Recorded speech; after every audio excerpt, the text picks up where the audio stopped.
Assalamualaikum warahmatullahi wabarakatuh.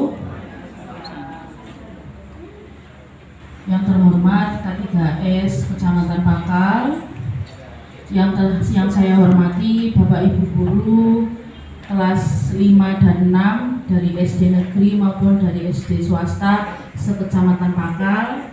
Marilah kita ucapkan puji syukur kehadirat Allah Subhanahu wa taala sehingga pada hari ini kita semuanya bisa berkumpul pada forum KKG Kecamatan Pakal untuk guru kelas 5 dan kelas 6 dari SD negeri, baik SD negeri maupun swasta. Yang kali ini kita akan membahas tentang kebijakan pendidikan inklusi di sekolah dasar. Kenapa awal, terutama bagi yang sekolah reguler dan bukan sekolah inklusi, supaya Bapak Ibu semuanya ada pengetahuan baru. Jadi nanti kalau wacananya ini jadi, Bapak Ibu sudah ada pengetahuan, tidak kaget seperti itu. Langsung saja acara ini kita mulai. Yang pertama adalah sambutan dari K3S yang akan diwakilkan oleh Bapak Mustafa MSI. Kepada beliau kami silakan. Berarti PPDB harus menerima anak-anak kebutuhan khusus. Nah, ini kita terima kasih kepada K3S yang mana langsung memprogram ini sehingga semua nanti siap. Tadi dikatakan oleh Ketua KKG, mau tidak mau suka duka harus menerima anak kebutuhan khusus atau inklusi.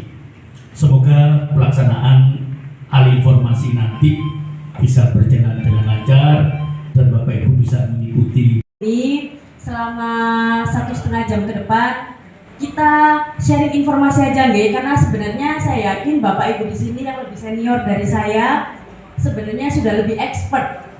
Kami yang baru ini kita sharing informasi saja tentang pendidikan inklusi yang sudah kami jalani di SDN Babat Jerawat 1. Nah, untuk sebenarnya Bapak Ibu guru pertama kali mendengar informasi tentang wacana bahwa semua sekolah diwajibkan untuk melayani pendidikan inklusif di tahun ajaran baru besok, itu gimana sih Bu perasaannya Bu? Seneng? Bahagia atau gimana Bu? Ada yang ketawa-ketawa, seneng ya Bu? Akhirnya dapat kesempatan untuk bisa ikut mengajar anak-anak khusus, anak-anak istimewa gitu ya Bu? Atau ada yang diliputi seperti kecemasan, kekhawatiran gitu nggih? Nah, kalau dari psikologi, ketika kita mendapatkan informasi yang dikira kurang menyenangkan, itu ada beberapa fase. Fase pertama adalah fase denial atau penolakan. Kita kayak, apa sih ini? Kayaknya enggak deh gitu. Lalu dilanjutkan dengan fase anger, marah. Kayaknya enggak deh, ini enggak cocok banget sama aku gitu ya. Lalu ada fase ketiga, fase bargaining, apa tawar-menawar. Kalau misalkan aku melakukan ini kira-kira bagaimana ya, masih di situ sudah mulai ada tahap penerimaan.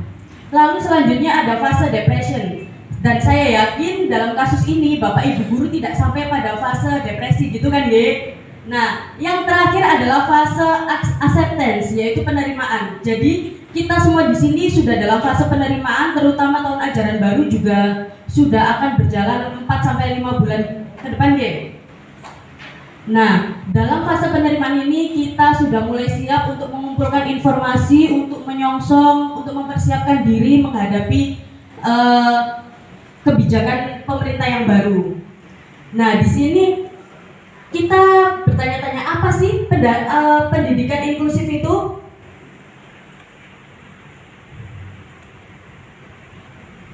Pendidikan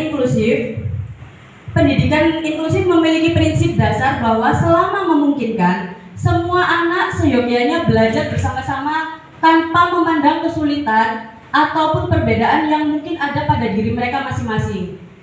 Pendidikan inklusif yaitu pendidikan yang dilaksanakan oleh sekolah di dalam kelas dengan melibatkan seluruh peserta didik tanpa terkecuali meliputi anak-anak yang memiliki perbedaan bahasa, anak-anak yang beresiko putus sekolah karena adanya sakit, atau anak-anak yang kekurangan gizi, dan juga anak-anak yang tidak berprestasi dengan baik. Atau bisa juga anak-anak yang berbeda agama, anak-anak yang berusia sekolah tapi belum memasuki sekolah atau mereka dididik dan diberikan layanan pendidikan yang sesuai tanpa adanya diskriminasi. Jadi kalau dari definisi ini sebenarnya saya yakin kita semua sudah melakukan pendidikan inklusif di sekolah masing-masing. Iya kan Bu ya? Pasti ada anak-anak seperti ini, anak-anak yang berbeda bahasa, anak-anak berbeda agama pun sudah dikatakan pendidikan inklusif.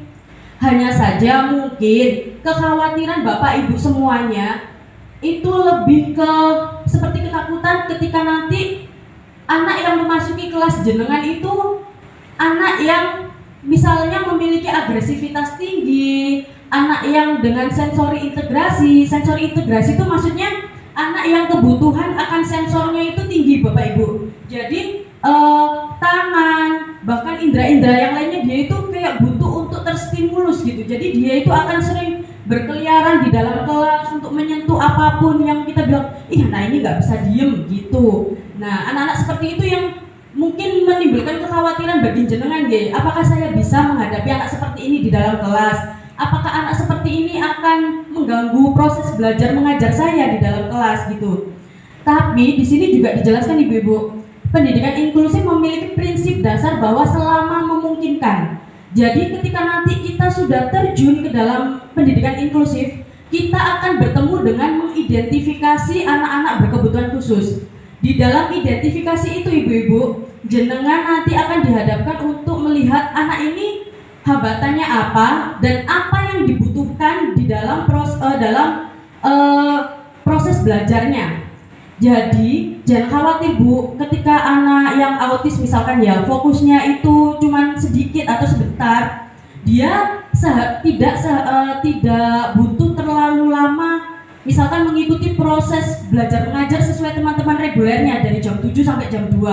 Nanti di identifikasi itu kita bisa melihat dia memang butuh untuk latihan bersosialisasi tatap muka dengan teman yang lainnya, tapi tidak selama itu, mungkin bisa dilakukan dalam 1 jam di kelas dan sisanya nanti bisa dilakukan di tempat terapi dan lain sebagainya. Jadi jangan terlalu khawatir, nanti pasti ada solusinya. Cuman kalau untuk mengidentifikasi kita tidak bisa menjelaskan sekarang karena terbatas waktu nggih. Mungkin pertemuan-pertemuan berikutnya kalau ada.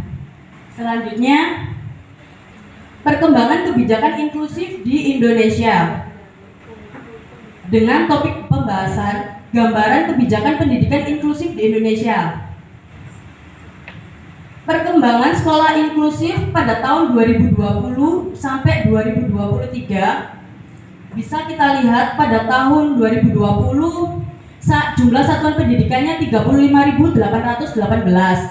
Itu pada tahun berikutnya menurun, entah mungkin karena ada COVID atau apa, saya juga tidak tahu. Lalu pada tahun berikutnya itu melonjak tajam menjadi 40.982, sedangkan pada Mei menurun, tapi menurunnya tidak terlalu banyak sih ya. Lalu jumlah PDPD, nah PDPD ini adalah peserta didik penyandang disabilitas. Kalau dulu kita biasa sebut ABK, anak berkebutuhan khusus, atau anak inklusi. Nah, menurut peraturan kementerian terbaru Ibu-ibu kita tidak boleh menyebut seperti itu sekarang. Jadi diganti dengan PDPD. Jadi membuat kita lebih pede di kelas.